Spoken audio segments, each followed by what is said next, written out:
Welcome back, everybody. Welcome back to the Canyon. Welcome back to a quick view of sorts.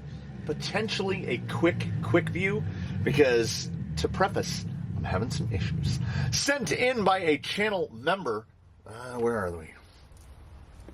The Rhino Crawler S095 double spring shock. They're pretty good looking, are they not? Because in the words of that particular channel member, we need more shock options, and we genuinely do. So what we have done here is this one is built, this one is filled. We have done the forensic analysis of what comes in the package when you ride the Rhino Crawler shocks. And then we're going to arrive at a conclusion as to whether or not this is a thing that you should do. And as it stands right now, I don't know. Susan looking great in the, as someone pointed on the comments, a Gulf livery. It's pretty close. These are the Rhino Crawler. They are 97 millimeters, the common, the ubiquitous 97 millimeters eye to eye. Shrug. This one is assembled and full of oil, so we're not gonna tinker with that one. What we'll instead do is tinker with the one that is in my hands right now, because I want to pull it apart for yins. I've already taken the spring out. Well, they come without the springs fitted. So there's your body. It's nice. 7mm bore. As I said, using the included ends, which have swaged metal balls in them. 97 millimeters eye to eye, and they collapse to 70 millimeters. So 27 millimeters of travel is not to be scoffed at. And that is where it starts to get weird. The springs are 11.2 millimeter ID, but it is nice of them. I will just grab one short from each bag. It is included with 3 bags of springs, and they are numbered 8, 9, and 10. I don't know what that means, because 9 is the softest one, 8 is in the middle, and 10 is the firmest one.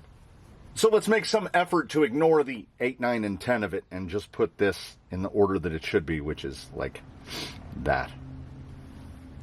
As mentioned, it is a dual stage operation. We have 2 springs. So we're effectively having the rates. I didn't learn this until fairly recently. Nope, that is not the right one. That is the one, that is the one, and that is the one. So at the softest, let's turn that. There we go. That looks nice. At the softest, which were the number 8s, the soft and the mediums, 45 millimeters long for the long ones, 30 for the short ones. Actually, all the short ones are 30. But then in the stiffest rate, the longer one is 40, 5 millimeters shorter for whatever reason. But they do appear to have thought some things out. Short, okay, softest, shortest is 0.75 millimeter wire, 7 coils on the short, 8 coils on the long. The more coils you have, the softer the wire will behave. Fewer coils, harder. On the medium, we've got 0.8 millimeter wire, 6 coils, 7 coils. So there are fewer coils and stiffer wire. So that's doubly stiff. And then at the firmest, we have 0.93 millimeter wire, 7 coils and 9 coils. So it goes, if I'm remembering this correctly, 7, 8, 6, 7, 7, 9. Like we're inputting a combination. What does that mean to any of us? 2.7 pounds for the middle. 1.7 pounds, 3.4 pounds. Between 3.3 and 3.4. That's a reasonable span there. 1.7, 1.6, 1.7, usable by a lot of us. And you could mix the springs around. So I think with them being 11 millimeter ID, so not a standard 10 millimeter ID spring like what we're used to on SE DravTech, stuff like that. But most importantly, if we can do that, where's the little spacer out? And will this drive? Yeah. That'll fit. So if you put two of these together, these are 30s. You've got a 40 and a 30, 70. Yeah, you could build your own. So as long as those fit over, the cups will most likely not. No, the cups will work. Okay, so one of the big ones is, will it fit other springs, or are the springs fully proprietary? Because maybe you're going to need something softer than that, like 1.6.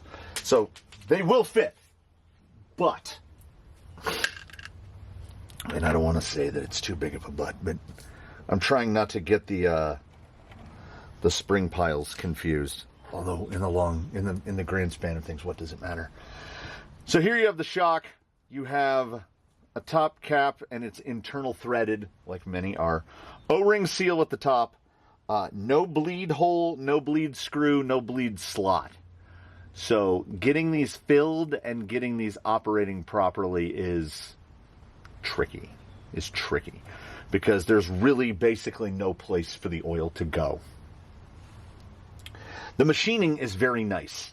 You take the bottom off, and here's where it gets, I don't know. The whole seal retainer pack down here at the bottom is brass, all brass. And not just that, when we pull it out, what we've got there is we've got a seal pack that you have a brass retainer, and then you have like a fiber wiper, and then two very, very small O-rings with about a 1 millimeter cross section. The shaft is indeed, it's a 3 millimeter shaft. That's great. The way they put these together, though, the threading is bigger. You can't just slide everything down off the end. Well, I mean, what does this do? This prevents you from cutting the seals on the threads. So we'll slide this stuff down towards the threads. I pre-loosened this one and then tightened it back up.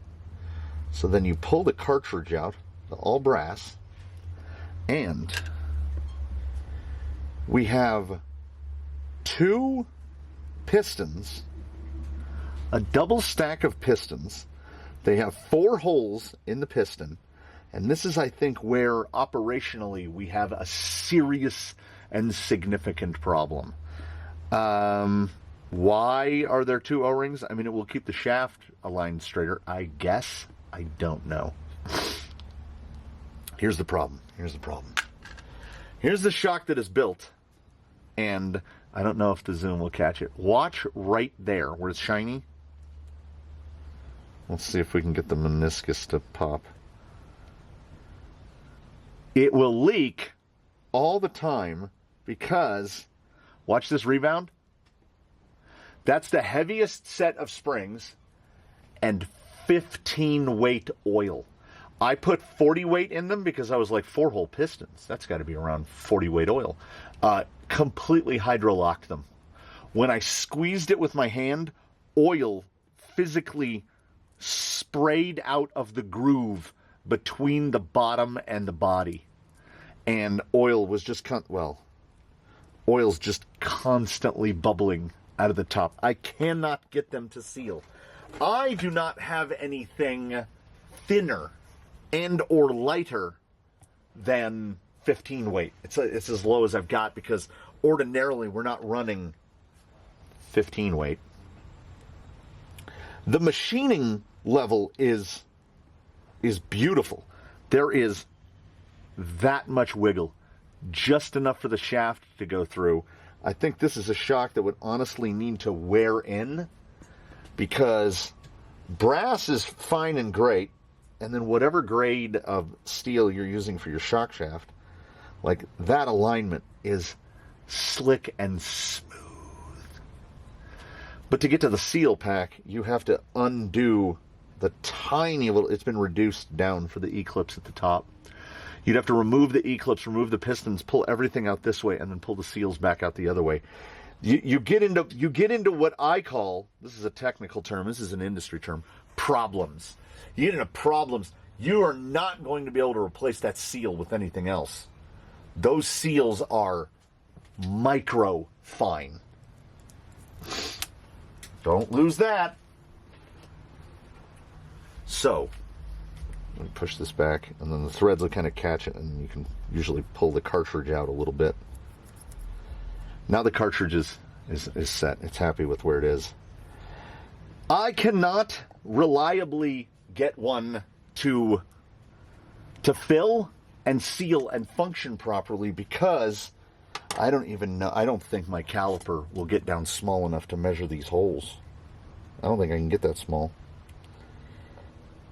I would have to use numeric drills. The holes in the piston, 4-hole pistons, but under a millimeter. And if you know, do you see the problem here? This is why we don't put holes in 7mm pistons.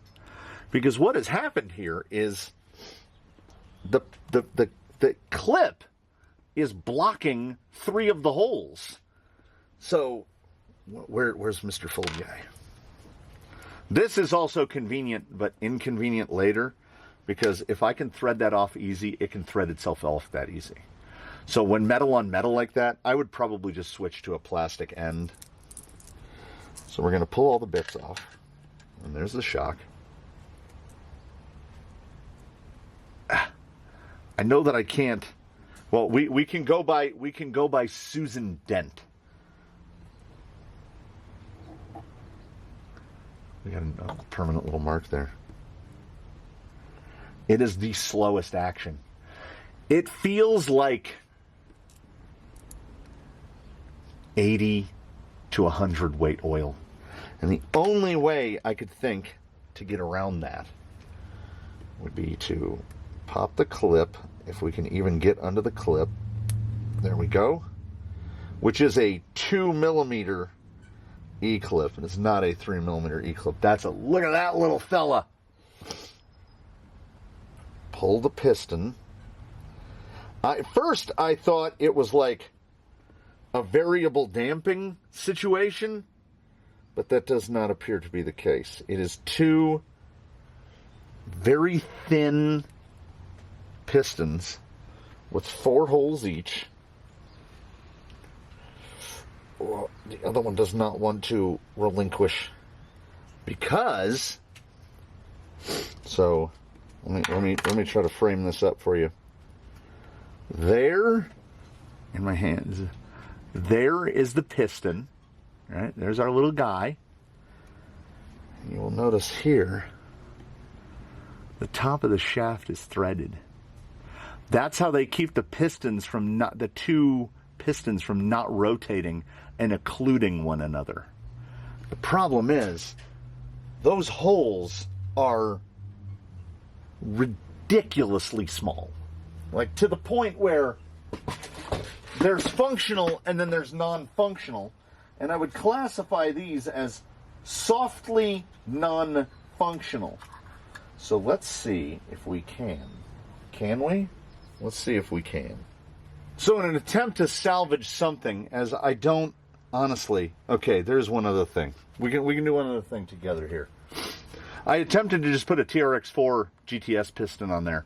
And with a shim under it, it would be just perfect. Unfortunately, the TRX4 GTS piston is 7.1 millimeters. And the bore of this shock is like basically 6.98. So it's not going to happen. You're not going to get a GTS piston into this. So let's thread it down. We'll try that. Let's see if we can't just fixify it. If we can't fixerate it. I lost the set screw. I mean the E-clip immediately. As soon as I tried to squeeze it with pliers, it went to the faraway, to the Never Never Land. To be vacuumed up by a shop vac at some later date. So we removed one piston and just left a gap because they thread down. They're actually threaded on. So I don't think it's going to be a problem. So now we will thread this guy on and we will set the pack. And then we'll put that in and then we'll set this pack. Get it tight. Pull this down. They feel surprisingly smooth. And then we're just gonna, we'll squirt in a reasonable amount of Losi 15, probably to about there. That feels really good. Okay. I don't understand the two piston thing. And I was unhappy with the constant leaking, because in my mind, I couldn't tell where the constant leaking was coming from. Was it coming because the seals don't work? Or were we getting constant leaking because we're hydro-locking the shock? Oh, okay, watch me. Watch me work. Okay, we'll get that cleaned off as best as we can. See that right there? Watch.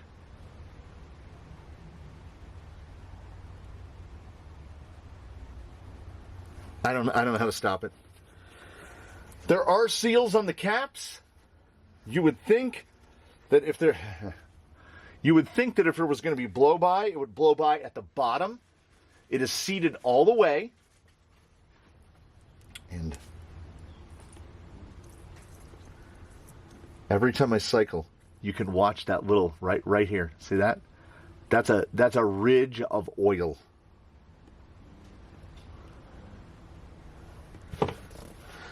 Look at all the bubbles. Look at them coming out. The top seal does not seal at all. But I mean, I can't. No, there's too many problems with this. Look at it. Let me see if I can get it to bubble some more. It is cranked down all the way. It is just blowing all the oil out.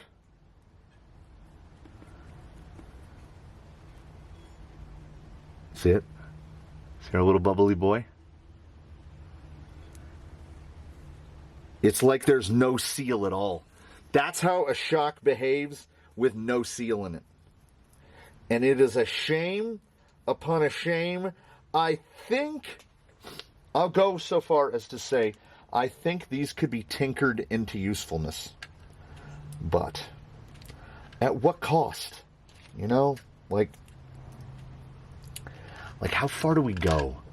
How far do we go? I wouldn't go this far. There's no oil left in this shock already. They cycle, but I mean, look at that. That's not how shiny the anodization is. They're just blasting oil everywhere. They do not hold oil. The bottom is, I don't know if that was clever for cleverness' sake, with the little wiper seal down at the bottom.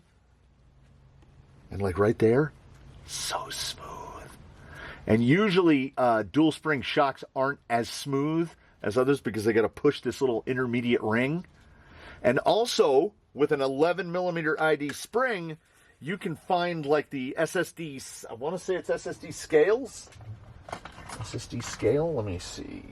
Yeah, with an SSD scale spring, you could almost, incision, SSD or incision, you could almost get these to just function as a regular single spring coilover shock. And it is a shame I can see it burbling out in between my fingers. It is a shame upon a shame upon a shame, because as I have often said,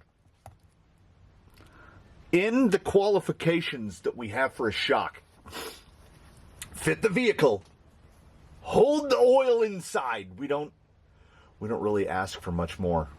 Do the thing. These do not hold the oil inside. And I don't know what need be done. Oh, man. I just pressed on the two piston one.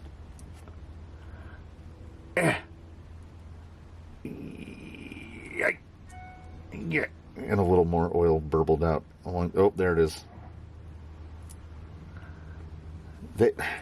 These leak at the top worse than I think I've seen any other shock leak at the top. Most shocks blow it out the bottom. These don't leak out the bottom at all. So close. That is deeply unfortunate. I will probably still continue to tinker with the top caps, but I can show you by popping another one open. And see if we can. Nope, we're gonna need the pliers. If we can get a top cap off. The O-ring at the cap. Look at that guy. Look at that cross section. That is a microscopic O-ring. Yeah, I don't know how successful we're going to be finding a seal to seal that. So you got to take the double piston thing. I really don't understand. Unless perhaps they were looking for a shock with the slowest suspension action possible. They look good. They feel super smooth. They could almost work, but they're going to be leaving little oil spots all over Susan if we leave them there for too long. So there you have it.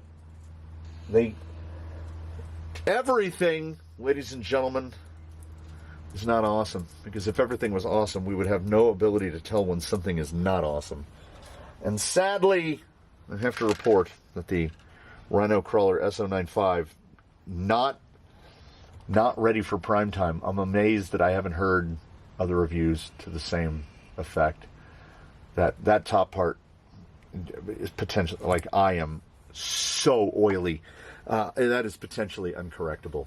So, do with that information what you will. We are still waiting. We are waiting for somebody to do better than a Traxxas Big Bore, which is, I think, old enough to fight and die in a war, is how old the Big Bore is. So, we'll get there, but we didn't get there here. S095 is not ready for prime time. Thank you so much, everybody, for joining us here in the Canyon. I look forward to seeing you next time. In between now and when we meet again, please, one and all, do your very best. Have a good one, everybody. We will catch you next time here from the Canyon. There's shock oil everywhere. And I just crossed my arms, so now I'm covered in it. Thanks, everybody. I'm going to clean up. We'll see you next time.